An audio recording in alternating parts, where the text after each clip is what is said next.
चलिए स्टार्ट करते हैं कि हमारा थर्ड यूनिट का पहला टॉपिक क्या है। एंड इसकी इंट्रोडक्शन वीडियो पहले ही अपलोड हो चुकी है, जो कि आप सिंपली जाकर देख सकते हैं। एंड हमारी first and second unit already complete है। सो देखते हैं अपना फर्स्ट जो टॉपिक है, द सॉफ्टवेयर डिजाइन प्रोसेस। अब भाई सबसे पहले हम देख लेते हैं बिना टाइम वेस्ट करे कि सॉफ्टवेयर डिजाइन क्या होता है। तो देखिए, the software design is the process of the defining components, interfaces, architecture and characteristic of a system before coding. एक वर्ड है बिफोर कोडिंग, यानी कि हम अगर कोई सिस्टम बना रहे हैं, अपना जो प्रोडक्ट बना रहे हैं सॉफ्टवेयर डेवलपमेंट लाइफ साइकिल के थ्रू, तो मतलब कि कोडिंग से पहले हमें उसके कंपोनेंट, इंटरफेस, आर्किटेक्चर और उसके जो जो कैरेक्टरिस्टिक है उनको डिफाइन करना पड़ेगा। हमें उन्हें पहचानना होगा, हमें उन्हें बताना होगा कि हाँ ये सारी चीज़ें जो है इंक्लूड है हमारे सॉफ्टवेयर डेवलपमेंट लाइफ साइकिल में। तो उसके लिए कंपोनेंट, इंटरफेस, आर्किटेक्चर, कैरेक्टरिस्टिक, सारी चीज़ों को डिफाइन करने की जो प्रोसेस होती है उसे हम सॉफ्टवेयर डिज़ाइन बोलते हैं।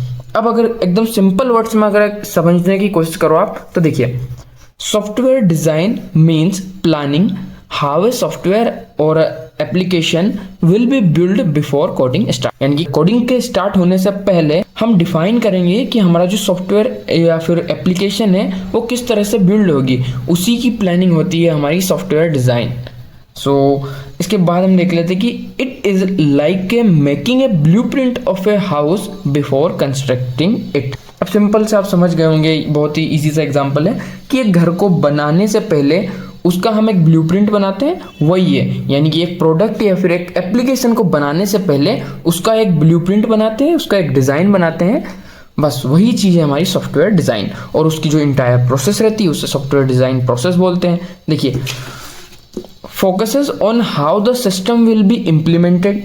हम किसी भी सिस्टम को किस तरह से इम्प्लीमेंट करेंगे, यानी कि SDLC लाइफ साइकिल तो चलेगा ही, फर्स्ट यूनिट में था वो, लेकिन सबसे पहले अपना प्लानिंग हो जाती है, देन रिक्वायरमेंट एनालिसिस हो जाता है, देन उसके बाद आती है हमारी डिफाइनिंग, फिर डिजाइनिंग। तो देखिए, डिफाइनिंग होगी फिर designing. Focus on how the system will be implemented, यानी कि किस तरह से हम अपने जो सिस्टम है उसे इम्प्लीमेंट करेंगे, यानी कि किस तरह से स्टेप बाय स्टेप आगे बढ़ेंगे।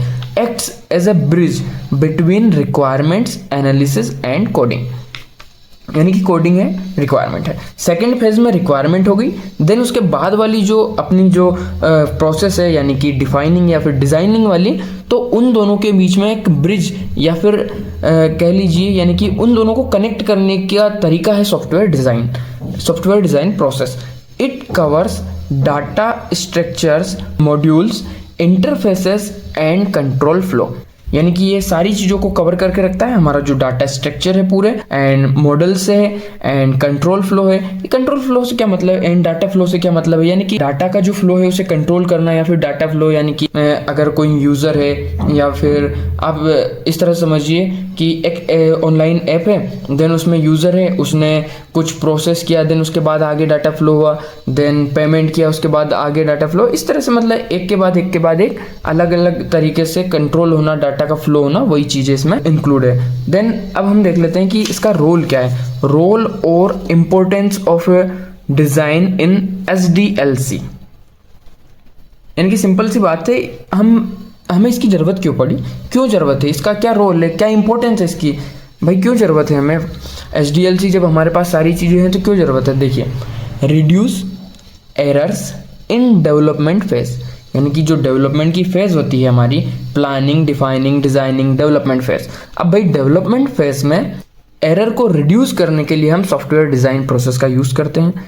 देन इसके बाद देखिए आप, इंश्योर क्लैरिटी बिफोर कोडिंग, यानी कि कोडिंग करने से पहले हमें पहले ही सब कुछ पता होता है रिक्वायरमेंट के थ्रू कि क्या क्या चीज़ों, मतलब कोडिंग में इम्प्लीमेंट क्या करना है, उन चीज़ों की क्लैरिटी हमें पहले ही हो जाती है। Then easier to maintain and upgrade, भाई अपडेट करने में और यानी कि मेंटेन करने में बहुत ज़्यादा इजी होती है। अगर सिंपली कोई भी रिक्वायरमेंट को बाद में चेंज करना हुआ तो हम इजीली कर पाते हैं, किसके थ्रू, सॉफ्टवेयर डिज़ाइन प्रोसेस के थ्रू।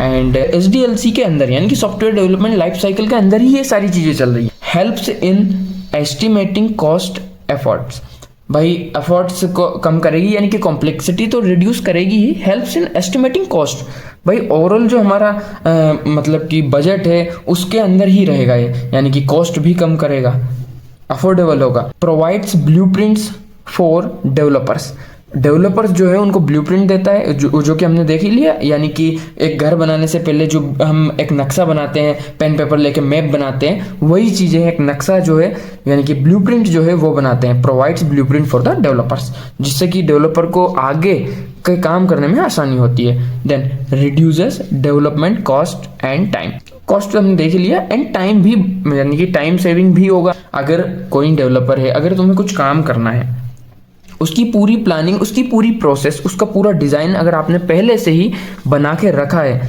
तो सिंपली कुछ नहीं, आप सीधे स्टेप बाय स्टेप सारे काम कर लोगे, तो उससे टाइम बचेगा ही। सो आई होप कि आप लोगों को सारी चीज़ें ये समझ में आई होंगी एंड बहुत ही सिंपल सा छोटा सा टॉपिक था। अब अगली वीडियो में हम देखेंगे कि सॉफ्टवेयर डिज़ाइन प्रोसेस क्या होती है। हमने सिर्फ सॉफ्टवेयर डिज़ाइन देखा है एंड सॉफ्टवेयर डिज़ाइन प्रोसेस आपके यूनिवर्सिटी एग्ज़ाम के लिए भी बहुत ज़्यादा इंपॉर्टेंट है। तो मिलते हैं अगली वीडियो में। Thank you for watching this video.